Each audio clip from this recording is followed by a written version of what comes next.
Tapped here with Skip Bayless and Shannon Sharp. Good morning, guys. Good morning, good morning. Oh, Luka, oh, baby bird, at it again. Wait, That's he where we're was going? 1 for 6 from 3 before he finally hit a couple late ones. What about are you 15 to talking 23? about? The story of the day, which we're going to talk about in a few minutes, is Tampa Bay strikes again. AB is back with the Bucks. Like It's over. Who's surprised It's by that? over. Who's surprised You by that? are. No, I'm You not. thought he was going to Kansas City all along. You told me that No, I did again not. and No, again. I did For not. more money, he wants to get paid. We'll talk about that. Yes, We we'll will talk about that. Tom said it. He wanted the team back together. He's getting that. So we will get to the breaking news on Antonio Brown in just a bit. But, guys, we're a day away from the draft, and that is where we begin today. USA Today released their rankings of the top 50 prospects in the draft. And surprisingly, Mac Jones came in all the way down at number 40. The Alabama quarterback has been projected to go as high as number 3 overall to the 49ers, who traded up to that spot in large part to have the chance to draft Jones. However, if Kyle Shanahan passes on Jones, he could have a draft day slide like Aaron Rodgers. Remember that? So, Shannon, is Mac Jones worthy of the 3rd overall pick? Yes. Skip, now, this is the problem that I have now. They say, watch the tape. What does the tape say? It's hard for me to believe that there's a quarterback in this draft, regardless, Trevor Lawrence, Zach Wilson, Justin Fields, Trey Lance, that has better tape than Mac Jones. The tape doesn't lie. So if you go to the tape, Skip, you would want his pro day to match up what you see on tape. But the measurables are secondary.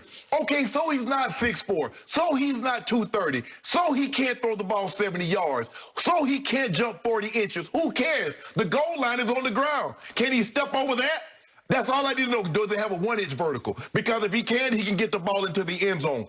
Watch the tape. What does the tape tell you? The 3 most important things for me when I look at a quarterback: how accurate is he? How quickly can he process information? How quickly can he get the ball out of his hand? Anything other than after that is icing. Skip, look, I don't know if you don't really like cake, but bundt cake. But I like bundt cake. If you put icing on it, I'm not going to throw it in the trash, but it's not a must-have for me. Anything that comes after those 3, accuracy, processing information, how quickly does the ball come out of his hands, is secondary to me. So what, he can't outrun Justin Fields or Trey Lance? So what, he can't throw the ball as far as Zach Wilson or Trevor Lawrence? Now you're going to say, oh, he's a 40. Skip, can someone tell me the difference between the season that Joe Burrow had, although statistically we know Joe Burrow had a better season than what Mac Jones did? Joe Burrow had 1 great year, and he went number 1 overall. Because everybody said, watch the tape. And when I said, well, hold on, Skip, you know, Tua had 3 years. Yeah, he's been hurt, but he got 3 years of tape. Your guy was terrible the last year. This year, he's been exemplary. Yep. Same thing with Mac Jones. Is that they're trying to find, don't overthink it, Skip. Because I know what people are starting to do. They're looking at Zach Wilson. They're looking at Trey Lance. And, man, you give them some, if they'd had some talent, if they'd had Mac Jones talent, if they'd had Trey Lance talent, the last time that happened, they got Chicago in trouble. Now, the tape said you should have took Deshaun Watson. But you tried to overthink it and took Mitchell Trubisky because you said if he had the talent that Deshaun Watson had around him, he would have been equally as good. So what'd you do? You traded up 1 spot, mortgaged everything, and you could have just stopped right there where you were and took Deshaun Watson or took Patrick Mahomes. Sometimes, Skip, you talk yourself out of things. Mac Jones' tape is plenty good enough. Because I give you another guy, Skip, a prime example. Look at Joe Montana measurables. Joe ain't have no measurables, but what could he do? That ball came out quick, it came out accurately, and he could process information. Simple as that. And by the way, just like Tom Brady at Michigan, Yes. Joe Montana couldn't keep the job. He kept losing the job, regaining it. And I remind everybody, Tom Brady, for the first 7 games of his senior year at Michigan, was forced to split time with Drew Henson by Lloyd Carr, the coach. Just for the record. Yeah, and Skip, you remember Joe's senior year. He told you everything you needed to know about the University of Houston when he won that bowl game. I was there. I was there. After and it was like 40 below wind chill. And just like Tom. They shouldn't have played the game. Just like Tom against Alabama, Skip, the last game of the season, he should have told you everything you need to know about him. Well, he needed chicken soup at halftime because he was suffering hypothermia. Joe Montana. Joe Montana did, yes. Okay. All right, back to the question at hand. In all my many years of studying NFL drafts, never, ever, ever have I seen or encountered a draft with more conflicting opinions on quarterbacks or on all of the above, receivers, defensive players, Right. with more wild disagreement in mock drafts than I have in this one. I think it's because of Skip, the pandemic. You got no medical. You had no official. You know, Skip, you know how they go to the combine. Everybody was there pro day. It's unofficial this, unofficial that. No one-on-one interviews. Okay. You couldn't bring the guys in. So I think that's why we see the range. But, Mr. Sharp. Yes. I believe that you are dramatically overrating Mac Jones simply because of one man and one man alone, and that is the man who coaches the San Francisco 49ers. Without Kyle Shanahan, or maybe Mike, your former coach in Denver, and the father and son, Mike and Kyle Shanahan, without those two, I believe Mac Jones wouldn't be rated more than a second-round prospect. Right.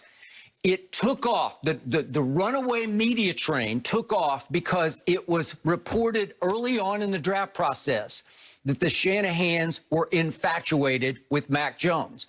It was reported, and by the way, Kyle backed it up and validated it 2 days ago in his media session that he did, that yes, we had our sights on one man when we made the trade to trade up from 12 to 3.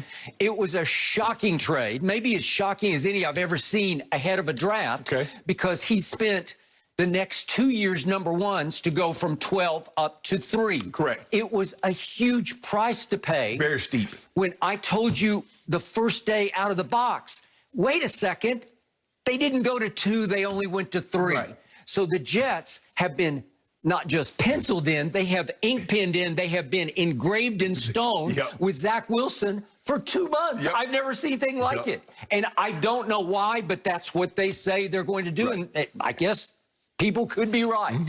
They better be right for the Shanahan's sake, because you don't want them to focus in on, I don't know what they're doing right now. You don't want them to switch to Justin Fields at the last second, and then the Jets take Justin Fields, because it's going to leave them in the all-time lurch at number 3. But Kyle admitted, yes, we had focused in on one player. And once we had time after we made the trade to do our due diligence, and that was a phrase he used, that they started to narrow the gap between that one player and the others, to the point that he got comfortable with all 5 of the top prospects. Okay, I got that. But now we get back to Mac Jones. I hear everything you say. I watched all those games, and my eye test told me he played at a supremely high level, because you can't not think that. But then, as I thought about it, as I read the people I believe in the most ahead of drafts, it really gave me pause. And what cemented it for me today was USA Today came out with their top 50 players that they rank. And I don't know Michael Middlehurst Schwartz all that well, but he's been doing this for a few years. And I respect his takes on these things. So his take was this, and this really hit home to me, that when everything clicks for Mac Jones, oh, by the way, I'm sorry, I left out the punchline. He ranked Mac Jones 40th of the top 50 prospects. He's just doing it in a vacuum. If you just rank the prospects in a vacuum. And by the way, he had Trevor Lawrence number 1. He had Justin Fields 5th. He had Zach Wilson 6th on his list. Trey Lance was 17th. Mac Jones was 40th. Okay, so here's the blurb that caught my eye and hit me in the heart. When everything clicks for Mac Jones, he regularly settles into being a decisive and very productive distributor of the ball. And I agree with that, because he was surrounded with arguably the greatest weapons anybody's ever had. You say, well, so was Joe Burrow, but this was something that he had, because when you have Najee Harris as your safety valve, as your check down, he is so good at catching and running with the ball. It's going to help your stats. It's going to help improve that 77%. And the USA Today goes on to say, but it's hard to tell whether he can provide an actual spark as an offensive catalyst, as he was seldom faced with being out of his comfort zone in Alabama, because you know and I know it was arguably the best offensive line, so he had the best protection. And he had the Heisman Trophy winner at one receiver, and for a while he had Jalen Waddle at the other, and you can just keep going down the line. But he had Najee Harris as his safety valve. So the point is that as I go to Lance Zierlein of NFL.com, who's been doing this for years, and he is really good at this, he's got all kinds of issues with Mac Jones, and he's breaking down hardcore tape. And here are his negatives on Mac Jones that he considers in the end a good backup to low-end starter potential.